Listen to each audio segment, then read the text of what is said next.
Why did the Native Americans in the novel and film Dances with Wolves think so poorly of the soldiers at the U.S. Army fort near their summer camp? The characters are fictional, from the Comanche tribe in the novel and the Lakota Sioux in the film. But Fort Sedgwick in northeastern Colorado was real, and it had real problems. Let's take a look. Before we get started, I'll point out that I'm going to choose not to call these fictional characters racist. Let's just call it one group of people criticizing another group, and try to understand why. We can start with the thoughts and experiences of Kickingbird, the fictional Native American shaman who first finds Lieutenant John Dunbar alone at the fort.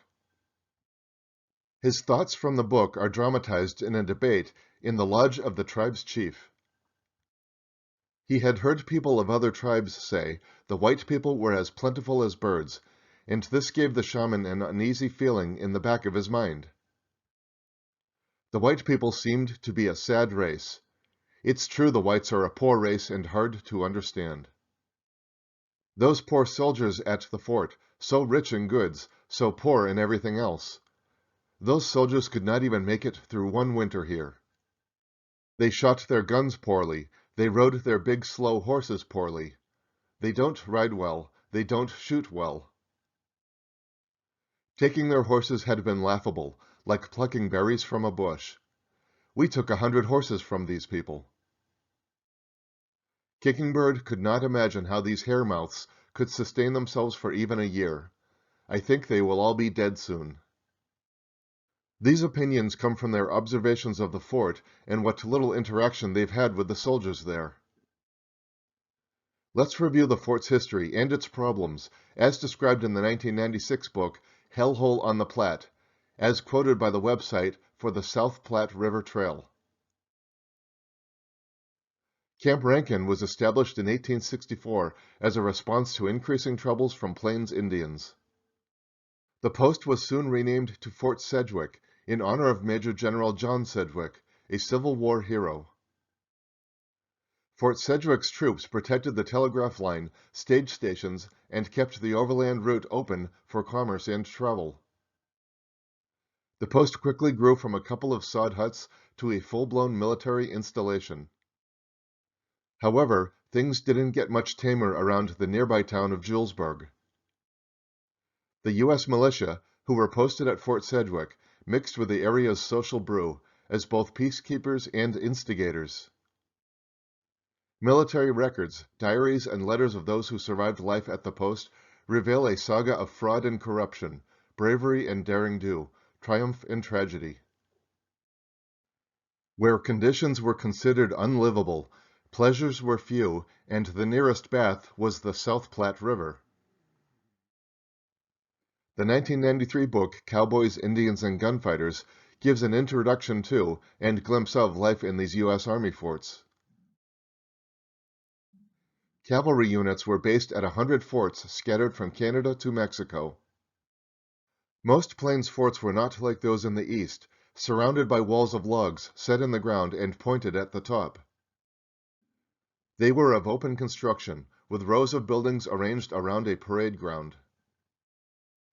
A fort's real defense was its troops, not its fortifications. Life at a fort took a lot of getting used to. Barracks, though roomier and neater than cowboy bunkhouses, were still quite primitive. Simple things, like bathtubs, were often lacking. One could spend a lifetime in the service without taking a bath. Generally poor conditions at U.S. Army forts is described in the 2015 book, The Old West. Amid the vast expanse of the West and its sundry towns and camps, forts and the soldiers who manned them were relatively few and far between. Soldiers in the West had to perform nearly all the tasks required to sustain their outposts, including building them. They also had to keep their forts stocked with fuel, a major task in winter. Men at Fort Laramie in Wyoming, one of the bigger western garrisons, stripped the vicinity of firewood and had to travel up to 50 miles to fell trees. Desertions and floggings for those caught in the act were common among men whose starting pay was just $13 a month, less than half what a typical cowboy earns. The difficulties of life at the forts were well known to the United States government.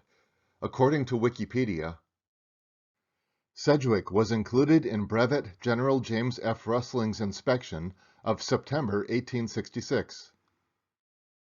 In 1867, he reported to the Quartermaster's Department of the United States House of Representatives, "The cost of wood on hand was found to vary from $4.25 per cord at Fort Vancouver, Washington Territory, where timber abounds,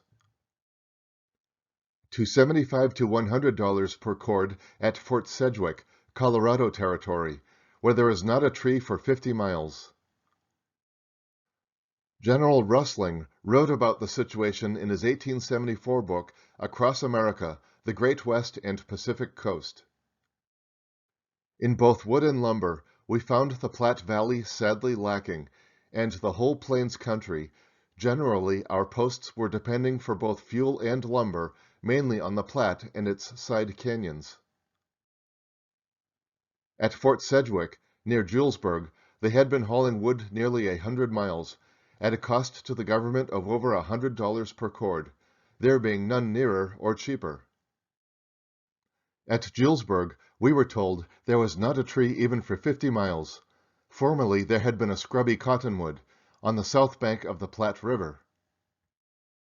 This had recently fallen down and floated away, and now Julesburg mourned its loss as the last of the Mohicans.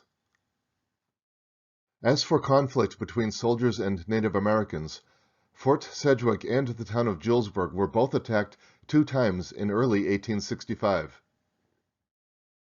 But in the fictional story, set in 1863, the Native Americans have had little contact with the soldiers so far. The novel, and a deleted scene from the film, depicts the last sad day for the soldiers before they abandoned the fort. As he stepped into the bright sunshine, Captain Cargill allowed himself to imagine that a wagon from Fort Hays would arrive. But there was no wagon, just this dismal place, this sore on the land that didn't deserve a name, Fort Sedgwick. The supply house was empty. They had been living on what was left of the hard crackers and what they could shoot on the prairie. There was nothing to eat. There were no horses in the flimsy corral. In 2.5 months, the horses were stolen, replaced, and stolen again. The Comanches had helped themselves to every one. The captain assembled his men to tell them they were leaving the fort for good. The men of Fort Sedgwick, who looked more like a band of hideously abused prisoners than they did soldiers, had assembled. There were 18 of them, out of the original 58. 33 of them had gone over the hill. Cargill had sent a mounted patrol of 7 men, and they had never come back. After gathering their last belongings, Captain Cargill and his ghostly command staggered quickly onto the prairie and charted an easterly route, back to Fort Hays in Kansas. The stillness around the failed Army monument was complete when they were gone.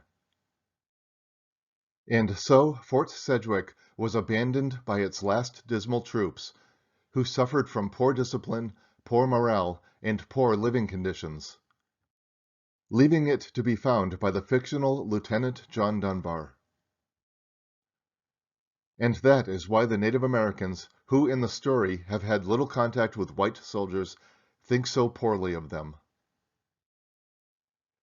Thank you for watching. Please like this video, subscribe to this channel for new videos every week or two, and see the description below for a list of books, films, and online resources featured in this video.